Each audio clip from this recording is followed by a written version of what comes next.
And now, all over the country, you just mentioned it, we can go over these. Roger Stone has now joined us, former Trump campaign head, and obviously the media finally figured out one of the main actual brains involved, along with Stephen Bannon. Bev Harris is here with us. He's here with us in studio. I mean, I think it's important, even though Trump has won, for the integrity of the election, I got a sneaking suspicion, you're already pointing towards it, that this is fraud against Trump. In fact, that's where the evidence is pointing. Beth Harris is a liberal. She is a Democrat. She has total credibility. Yeah. She's here telling you that. But still, we should just investigate, because this is, justice be done, may the heavens fall. We're not contesting the election. It was a tsunami, a huge realignment for populism, a takeover of the Republican Party, a repudiation of their horrible blue blood behavior. And let's just say it, racist behavior in many cases. This is beautiful. But looking at this, I mean, can you recap that or expand on it about where we should look for the fraud and why that's important?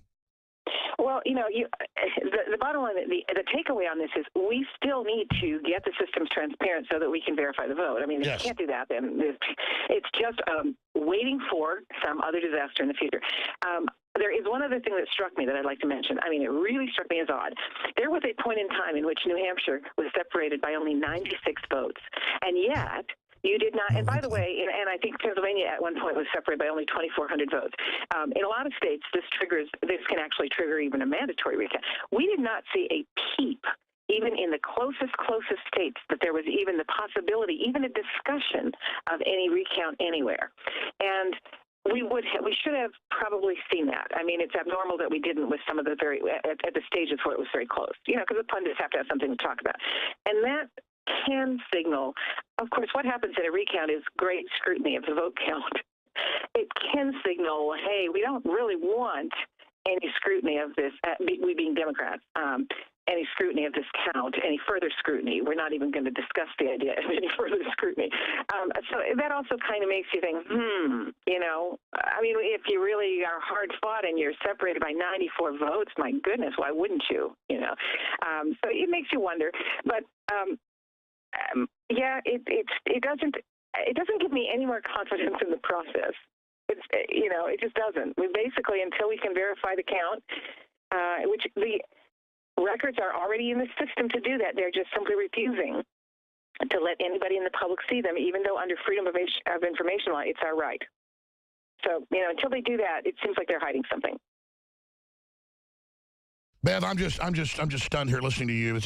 It's so amazing. And again, your maxim, you can't steal a landslide. Roger Stone, I also want to ask Bev Harris, it's just a political question for the lady that heads up blackboxvoting.org, Hacking Democracy, top HBO film, the leading election fraud expert in the world, who's just exposed the big kahuna with our engineers and software folks that discovered it, the fraction magic, clearly in play here against Trump, but it all blew up in their face because it was such a tsunami. Roger, I want to ask you this question then, Bev. I'm not a vindictive person. Napoleon, the first time he was defeated, was sent to, what was it, Alba, and then he came back later and millions were killed. He started a whole new war. Napoleon was a nice guy compared to these globalists. I mean, George Soros and all these people. It's not vindication. We have to give them no quarter. They've got to be brought to justice for the crimes they've committed. I'm really concerned, and I hope it was just conciliatory. He promised to lock her up, special prosecutor, and the evidence is overwhelming. Don't we need to immediately, or I guess as soon as he gets in 2 months, we have to bring them to justice? It's not political vindictiveness. These people are legendary criminals. Roger? We're either a nation of laws or we're a nation of men. Either there are consequences on what the Clintons have done at long last, or they are able to continue to dodge justice. This is something a prosecutor and a court has to decide, but the real problem has been ability to bring the charges, to get a fair indictment and trial. First of all, Bev, I want to salute you for the amazing work that you are doing. As you know, we tried to track some of the exit polling to be compared to machine totals, and therefore we've taken a hard look at all the work you've done. And I salute you. You are an amazing person, and you have done amazing work. So my hat's off to you. Bev, what's your view on that question? I mean, you're all about justice. I mean, if it came out Trump was cheating, I'd cover it. Yeah, my next book, the title of my next book is Black Box America, and it is dealing with the underlying corruption issues.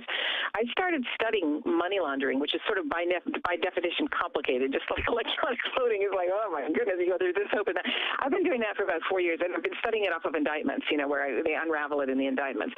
And, it looked pretty darn clear to me for quite a while now that the Clinton Foundation is actually a money laundering operation. It does need to be investigated, and it does need to be investigated. I'm not going to say that there is guilt before it's been ascertained in a court of law, but it definitely needs to be investigated because it just looks that way. Sure. I mean, I know you're formerly that may not be the president's role. It may be the Congress's role, but there has to be an actual bona fide investigation. Well, we need an honest attorney general. We need a non-political attorney general, one who will go on the basis of the law. I can think of a half dozen people, men and women, who would be an exemplary attorney general. But we've had Eric Holder, we've had Loretta Lynch, we've had a succession. It better not be Giuliani. I don't think it will be Giuliani. He'll be too busy as Director of Homeland Security. Actually, I don't think the mayor will join the government. I don't think he has an interest in joining the government. I'm not trying to get on some bandwagon against him, but let me tell you, the patriots in the intelligence community and everybody, they know about Giuliani and stuff, and he just needs to go. I understand your views on him. Any way you slice it, though, he played an important, in fact, No, he did. I'm not here attacking Giuliani. I'm just, exactly. Let's go to break. Final segment with Bev Harris. You're going to continue on riding shotgun, co-hosting Bev Harris, blackboxvoting.org. She doesn't ask for this. I'm going to do it for her. She's spent everything she's got doing this. It's a total passion. She's an amazing lady. She thinks she's had one book out, for 20 years fighting this. She funds it all herself. Go give her a donation there. And support us. We have free shipping store-wide right now. InfoWarsStore.com. And 30 to 40% off storable food, the great supplements. InfoWarsStore.com or 888-253-3139. And we have the new upgrade of the free InfoWars app, $4.95 a month. There's all these special live insider events every day on the new app. Final segment with Bev Harris. We've got Roger Stone riding shotgun with us right through 3 o'clock today. Then he's getting on an airplane. He's telling me I should celebrate. He was big buddies with Nixon. They reported one of his best friends after he was out of office. And Nixon could never savor anything or ever appreciate a victory. Look, I love everybody, but it makes me love the country and you that much more. And it makes me so frustrated because I see them all this race-baiting crap and just the division and making stuff up. And I really want people to come together. And so I just get mad. Van Jones saying this is a white backlash and all this crap. This was a backlash against NAFTA and GATT. It was a backlash against the mainstream media. I mean, the truth is Trump is not even conservative, okay? He's a populist. And thank God, I can't stand Paul Ryan. I can't stand the horrible Republican filthy establishment. They're just as bad as the Democrats. And here's an article, Infowars.com. Kingmaker Drudge defeats establishment media with Trump win. We've all done it, but this is a repudiation of the polls. We told you they were fraudulent. This is a repudiation of the MSM. Now, before I go back to Bev Harris with final comments, they're telling me, plug. We need to fund this operation. Great, we're dominating. I haven't gotten the numbers. When we left last night, it was 27 million people that had just tuned into video streams that we can track. Okay? All our videos for the 30-something hours before that, 28 million. We haven't tabulated it yet. Again, that's not bragging. It's saying these people aren't a joke. They need to know they're a joke. MSM calls me. I don't do the interviews. They don't have real people watching. They got a bunch of zombie idiots watching. Anyone with half a brain isn't watching them. And it's not that we're even that good. They're that bad. So we got free shipping going right now, store-wide, InfoWarsStore.com, on non-GMO seeds, on supplements, on water filters, on everything you need. Trump is my president is about to sell out. It's a red shirt. It says Trump is my president. Infowars.com on the back. It's limited edition. Hillary for president. We launched that. It's gone, folks. Other people are copying it. That's fine. I say limited edition. It's limited edition. When these red shirts are gone, they're gone. And your purchase helps fund the operation. InfoWarsStore.com or call toll-free 888-253-3139. And we have another shirt designed by Roger Stone available. The Bill Clinton rape shirt you've seen all over the nation and the $100,000 in prizes we've handed out. That contest is over, folks. I don't got that much money. But it's just an example of guerrilla journalism, getting the truth out. InfoWarsStore.com, InfoWarsLife.com is the supplements, or call toll-free, 888-253-3139. Bev, thank you for everything you've done. Other little, I know you'll know more in the days and weeks to come, but other little factoids or tidbits we should know. Oh, listen, anybody who is upset, any Democrat who is upset that Trump is the winner, has the DNC to blame. WikiLeaks email number 1120. Look at the attachment to that. It is a DNC strategy session where they are working to elevate Trump as the front runner because they feel he will be easier to beat. Be careful what you wish for, folks. Then they ended up, completely screwing Bernie Sanders and doing all kinds of tampering with that. They pushed down the candidate that people wanted. They gave the people a candidate they didn't want, and then they elevated a different candidate artificially. If you want to point a finger at somebody because you're a Democrat and you're upset about this, look to the DNC because... That's right. Well, it shows their disconnect. That's the responsibility right there. Bev, I agree. It shows the disconnect that, A, they thought someone brazen and brash and Americana would be negative. They're in their own echo chamber. They have the opposite of the Midas touch.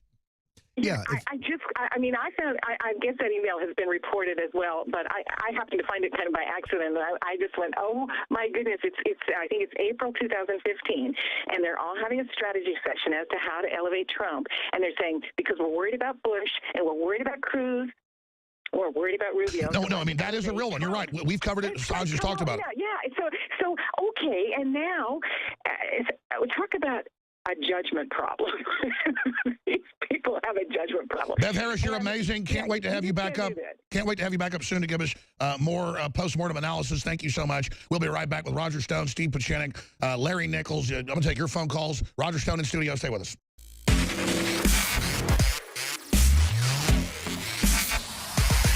The Alex Jones Show, because there is a war on for your mind. Look, I'm not going to sit here and say, see, I told you so, that communist Chinese-style net censorship was coming to the web, because it's already here. It's being announced. The way you keep the internet open and free is you get involved more than ever. Go to Infowars.com/app. A new battleship in the fight. Infowars Live, available right now. We're looking for a crew to man it. You going to sit down and play games and be a trendy, or are you going to be part of history? Don't sit by and let the internet and free speech be stolen from you. Take action.